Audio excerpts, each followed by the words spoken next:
neutralité et liberté d'opinion.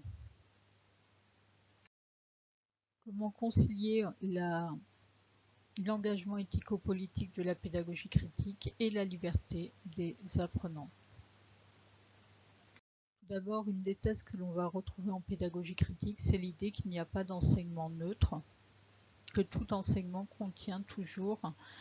un contenu idéologique, et donc l'idée d'une neutralité de l'enseignement est une idée qui est assez extérieure à la pédagogie critique, et au contraire, beaucoup de sociologues qui s'inscrivent dans le courant de la pédagogie critique se sont intéressés au curricula caché, c'est-à-dire au discours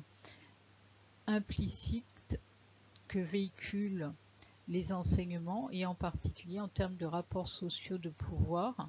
qu'ils soient de classe sociale, de genre, de racisation, validiste, etc. Comme il ne peut pas y avoir d'enseignement neutre du point de vue de la pédagogie critique, la pédagogie critique est pour Paulo Freire un projet éthico-politique, et c'est ce qu'il appelle la politisation de l'enseignement, c'est-à-dire que tout pédagogue critique a un projet qui est un projet de justice sociale lorsqu'il se présente devant les apprenants et les apprenantes.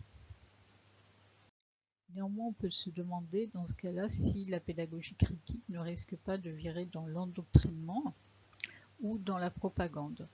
Et de ce point de vue, ce qui vient cadrer en fait l'approche de la pédagogie critique, c'est tout d'abord la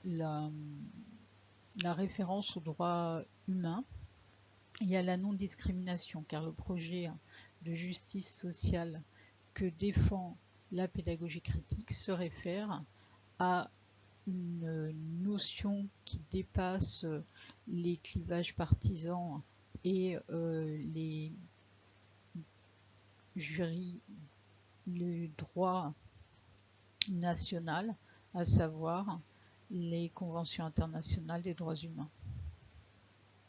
Une autre garantie qui évite à la pédagogie critique de verser dans l'endoctrinement ou la propagande politique, c'est que si la pédagogie critique n'est pas neutre, pour autant elle ne récuse pas toute objectivité scientifique.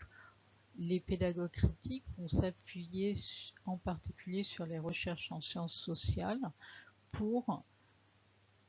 tenter d'objectiver ce qu'ils défendent en termes de refus des discriminations et de dénonciation des discriminations systémiques qui peuvent être objectivées par les recherches en sciences sociales. Donc la pédagogie critique ne consiste pas en un discours politique partisan, mais va s'appuyer sur des recherches relevant des sciences sociales. Ce qui va aussi constituer un garde-fou par rapport à la pédagogie critique concernant toute forme d'endoctrinement, c'est la pratique dialogique, puisque la pédagogie critique doit mettre en œuvre un cadre éthique qui permette l'expression de la pluralité des opinions et leur confrontation de manière à ne pas transformer le projet éthico-politique de la pédagogie critique en une approche dogmatique.